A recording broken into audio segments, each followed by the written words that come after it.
여러분 안녕하십니까. 자유주의 혁명전선의 조남현입니다. 내일이 8월 15일 광복절이죠. 흔히들 광복절이라고만 알고 있습니다. 그런데 실은 1945년 8월 15일 일제로부터 해방되었죠. 그래서 이제 광복절이라고 하는데, 우리가 그 식민지로부터의 독립을 말할 때 단순히 그 식민지로부터의 해방으로 독립이 완성된 겁니까? 아니죠. 독립국가를 건설했을 때 비로소 독립이 됐다고 말할 수 있습니다. 우리가 이제 독립운동 할 때 목적이 뭐죠? 예, 독립국가 건설이죠. 그렇다면 1945년 8월 15일 광복절보다 1948년 8월 15일 대한민국 건국, 이 날이 사실은 우리로서는 독립기념일로 더 중히 생각해야 하는 날입니다. 가치를 부여한다면 훨씬 더 큰 가치를 부여할 수 있겠죠. 독립기념일. 대한민국의 건국이라고 하는 점에서 과거 조선시대, 그 다음에 대한제국, 그 허울뿐인 대한제국, 그런 그 봉건 왕조시대, 그리고 절대군주시대와는 다른 민주공화정의 국가를 만들었다는 점에서 건국기념일이라고 해도 좋습니다. 흔히들 1919년 3월 그 3.1운동 이후 그 상해 임시정부가 생겨나고, 이제 그때를 그 건국 기점으로 특히 이 문재인 정권에서 그렇게 얘기를 하는데, 사실은 우리 헌법에서도 명기하고 있듯이 그 3.1운동 이후의 그 임시정부, 상해 임시정부를 잇는, 그러니까 그 법통을 잇는다는 것이지, 그때가 바로 독립국가는 아니죠. 말 그대로 임시정부입니다. 그 명맥상으로만 유지해 오던 임시정부죠. 사실은 그걸 독립국가라고 할 수 있습니까? 우리가 다시 대한민국을 건국했다고 할 수 있습니까? 그건 아니죠. 1945년 8월 15일이야말로 대한민국의 건국일입니다. 그런데 우리는 독립기념일이 없어요. 45년 8월 15일은 일제로부터 해방인데, 해방 후 바로 우리가 독립했습니까? 아니죠. 그 당시 남한 지역은 일제로부터 정권을 물려받은 데가 어디죠? 미군정입니다. 그러니까 미군정 체제하에 있었죠. 그러니까 우리가 독립된 국가가 아니에요. 미군정의 통치를 받고 있었을 뿐이죠. 진정으로 우리가 독립된 날은 1948년 8월 15일 0시를 기해서 미군정이 그 모든 정권을 대한민국 정부에 넘긴다라고 공식 발표하고, 바로 1948년 8월 15일 0시, 그때가 우리가 진정으로 독립한 날입니다. 따라서 8.15는 광복의 의미보다 독립기념일이라고 하는 의미가 훨씬 더 큽니다. 식민지에서 독립한 나라 중에 독립기념일이 없는 나라가 어디 있습니까? 대한민국 하나뿐이에요. 제가 작년 광복절 때 그 문재인 대통령의 경축사를 지금 열어봤는데요. 대한민국 독립, 그러니까 정부 수립에 대한 언급은 단 한마디도 없어요. 그러면서 주로 동아시아만을 얘기해요. 동아시아의 뭐 화해와 협력 이런 걸 얘기해요. 그리고 절대로 흔들리지 않는 나라를 만들겠다, 그런 얘기를 해요. 이것이 의미하는 바가 뭡니까? 동아시아를 강조하는 것은, 동아시아는 중국, 한국, 일본이 있죠. 그러니까 중국, 한국, 일본이 평화롭게 잘 협력하면서 잘 지내자 하는 의미가 담겨 있는 건데, 그러면서도 흔들리지 않는 나라를 말합니다. 그것은 어디를 향한 거죠? 일본을 향한 겁니다. 우리나라에서 이것이 실증적으로 입증됐다고 지금 믿을 수 있는 근거는 없습니다만, 강제징용된 사람들에 대한 배상 판결은 유효하다. 그래서 대법원에서 일본 기업에다가 배상하라 라고 판결을 내렸죠. 그러니까 일본에서 이건 납득하기 어렵다 해서 IT 산업의 핵심 부품 내지는 소재에 대한 수출에 대한 규제가 아니라 특혜를 베풀어 왔던 그런 것을 이제는 다른 나라와 동등하게 하겠다라고 한 거예요. 실제로 수출 규제는 하지 않았습니다. 아무튼 그러니까 문재인 정부는 지금 일본을 향해서 작년에 흔들리지 않는 나라를 강조했습니다. 그러니까 중국에 대해서는 우호적인 태도를 보이고 일본에 대해서는 적대적인 태도를 보인 겁니다. 그러면서 동아시아의 화해와 협력을 얘기해요. 이거 참 위선적이죠. 아무튼 여러분 그거 아십니까? 세계 2차 대전이 끝나고 독립된 나라, 식민지에서 벗어난 나라, 새로 창건한, 그러니까 이스라엘 같은 나라 말고 그러니까 식민지에서 벗어난 나라 중 한 50개국이 됩니다. 경제 발전과 민주화를 다 이룬 유일한 나라가 대한민국입니다. 그런 대한민국을 건국한 것을 기념해야 하지 않습니까? 그런데 그러면 1948년 45년 8.15를 통해서 일제로부터 해방됐으니까 대한민국 건국은 우리가 거저 얻은 것이냐? 그렇지 않습니다. 당시에 이승만이라고 하는 해안을 가진 탁월한 지도자가 없었다면 대한민국이 지금 있었을지 없었을지 그것도 알 수 없습니다. 왜냐? 당초 미국과 소련의 관계는 연합국의 관계죠. 동맹국이에요. 말하자면 독일과 일본을 상대로 한 동맹국입니다. 연합국의 일원이에요. 그러니까 미국은 소련과의 협상을 통해서 한반도에 통일된 정부를 구성하겠다는 구상을 갖고 있었습니다. 그래서 소련과 협의해서 미소 공동위원회를 설치하고, 그래서 그 미소 공동위원회를 위해서 그것을 통해서 통일된 정부를 만든다는 것이 미국의 구상이었습니다. 그런데 이승만이 집요하게 이걸 반대해요. 이걸 방해합니다. 그 명분이 있었죠. 바로 모스크바 삼상회의에서 5년간 신탁통치안이 결의되고 그것이 국내에 알려지면서 반탁운동이 들불처럼 번져 나갔습니다. 그 선두에는 이승만과 김구가 있습니다. 그래서 근데 이제 소련이 요구하기를, 자, 이 신탁 통치에 반대하는 단체나 개인은 미소 공동위원회에 참여시키지 말자. 미소 공동위원회가 이제 양국 위원도 있지만 한국 사회의 제정당 사회단체를 불러서 회의를 하도록 그 의견을 듣고 하도록 그렇게 하자고 하고 있었는데, 소련이 모스크바 삼상회의의 결정을 반대하는 단체나 개인은 회의에 참석시킬 수 없다 라고 주장을 합니다.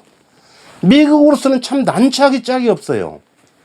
그렇게 되면 그 찬탁을 했던 모스크바 3당회의 결정에 찬성을 하는 공산주의 세력만 참여하고 우익 민족주의 진영은 참여하지 못하게 되니 미국으로서는 아주 곤란한 입장이었어요. 그래서 그 미 군정의 하지 중장은 이승만을 골칫덩어리로 여겼습니다. 이승만은 집요하게, 그래서 막 둘이 서로 대놓고 그 얼굴을 붉히는 일도 있었고, 이승만이 자, 이 미 군정을 설득시키는 것은 의미가 없다. 도대체 이 하지 이자가 도대체 말을 들어먹질 않는다. 소련과의 그 협상을 통해서 통일정부를 수립한다고 있을 수 없는 일이다. 왜냐? 소련은 북한에 진주하자마자 바로 소련 체제를 이식하기 시작했습니다. 바로 군사학교도 만들어서 군 간부를 양성하고 그 병력을 양성하고, 그러면서 인민위원회를 통해서 그 북한 전역을 사실상 소비에트 체제 형식으로 끌고 가고 있었습니다. 통일정부가 수립되지도 않았는데 이미 무상몰수 무상분배라는 사회주의 방식의 토지개혁을 했고, 그 다음에 그 임시인민위원회도 그 조만식 선생을 어떻게든 끌어들이려고 하고, 왜냐하면 모양새를 좋게 만들기 위해서. 그런데 고당 조만식 선생은 끝까지 저항하죠. 안 합니다. 그러니까 이미 공산주의 체제가 완성되어 있는 북한과 아직 아무런 것도 결정되어 있지 않는 남한이 미소 공동위원회를 통해서 어떤 협상을 통해서 만약에 그 통일정부를 구성한다면 그것은 필시 한반도 전체가 소련의 영향권 하에 들어갈 것임은 불을 보듯 빤했습니다. 이승만은 그걸 내다보고 있었어요. 그런데 하지 중장은 그걸 이해를 하지 못하고 그 미 국무성의 그 지시를 받고 미소 공동위원회를 어떻게든 성사시키려고 노력을 했죠. 그런데 저 방해꾼 이승만이가 골머리를 썩히는 거예요. 이승만 입장에서는 이 하지가 말을 들어먹지 않으니까 안 되겠다. 미국에 직접 가서, 그래서 이제 성금을 모아서 그 성금을 여비로 해갖고서 이승만이 미국으로 가게 됩니다. 미국을 설득하러. 그런데 하지가 이걸 또 방해해요. 미 군 전용기, 군용기는 절대 내줄 수 없다. 이런 식으로 방해를 합니다. 그런데 이승만을 도운 사람이 있었어요. 극동군 사령관인, 태평양 사령관인 맥아더 장군. 맥아더 장군이 당시 동경에 있었죠. 맥아더 장군이 다른 비행기편을 알선해주고 다 대줍니다. 그래서 비로소 이승만이 미국으로 가게 됩니다. 그래서 미국 조야에 언론, 미국 정계 등을 통해서 미소 공의를 통해서 한반도에 통일된 정부를 수립한다는 것은 곧 한반도 전체가 소련의 수중으로 넘어간다는 것을 의미한다는 그 주장을 합니다. 언젠가 제가 그런 말씀을 한번 드린 적이 있는데, 이런 얘기를 하면서 순망치안이라고 있죠. 순망치안. 입술이 없으면 이가 시린 법이죠. 한반도가 딱 그 지역입니다. 소련의 입장에서 볼 때는 한반도 전체가 소련의 적대 세력이 들어서는 것은 소련 및 중국 공산당에 위협이 되는 일이에요. 반대로 자유주장에서 보면 한반도 전체가 적화가 되면 당장 눈앞에 일본을 시작으로 해서 자유진영이 위협을 받게 됩니다. 그렇기 때문에 한반도가 서로 전략적으로 중요했어요. 미소 간에. 그런데도 불구하고 이 미 국무성은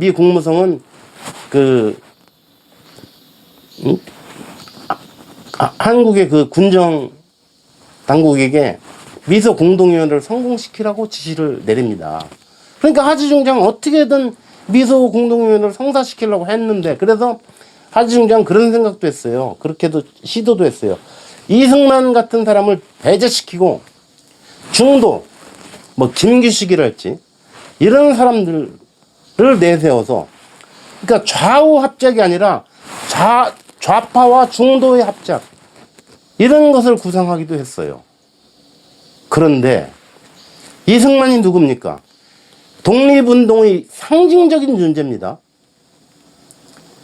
제가 누차에 걸쳐서 말씀드리지만 이승만은 한국 독립운동의 상징이에요. 그 당시에는 그렇게 받아들여졌어요.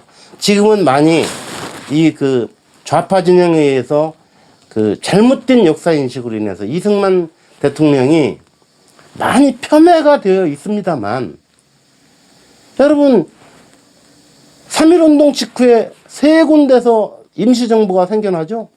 어디? 한성, 서울이죠.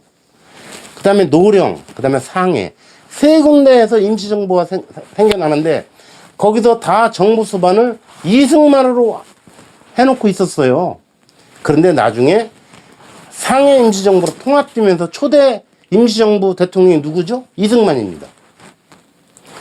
그래서 미국에 있던 이승만이 대통령 임시정부에 그 취임하기 위해서 중국인으로 변복을 하고 상해에 잠입을 합니다. 그때 사진도 있어요. 그리고 그 태평양 전쟁에서 이제 그 미국이 이제 일본을 그 격퇴하고, 그리고서 미국의 소리 방송을 통해서 이승만 박사가 동포 여러분 그 떨리는 목소리 있지 않습니까? 그렇게 해서 그 방송을 했죠. 이승만 박사는 독립운동의 상징이에요. 그러니까 미군 정도 함부로 어쩌지 못합니다. 왜? 한국 대중들의 강력한 지지를 받는 그런 인물이기 때문에 어쩌지 못하죠.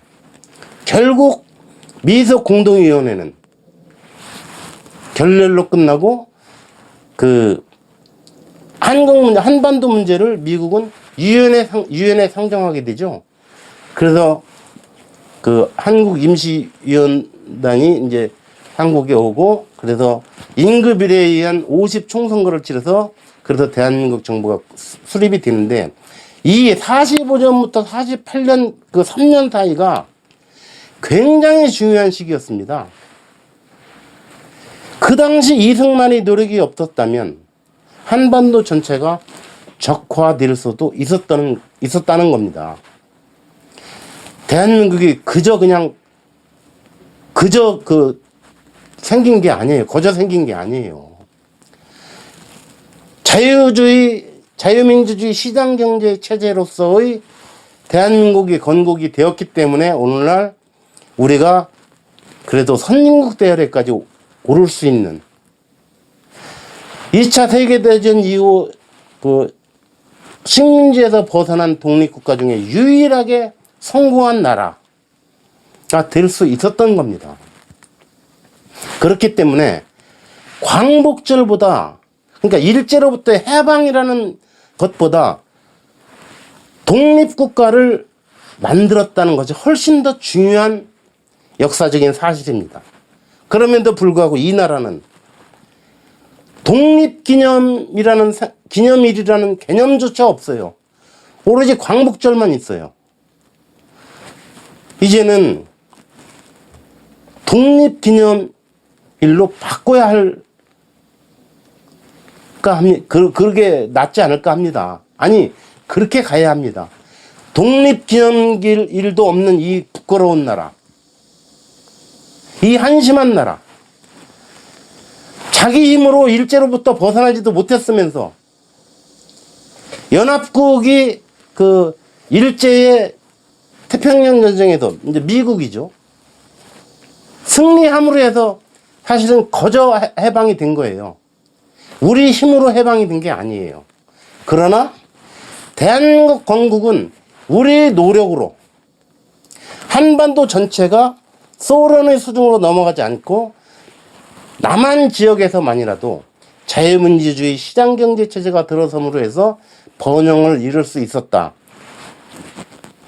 대한민국은 거저 생긴 게 아니다. 그러므로 독립기념일이 훨씬 더 중요하다.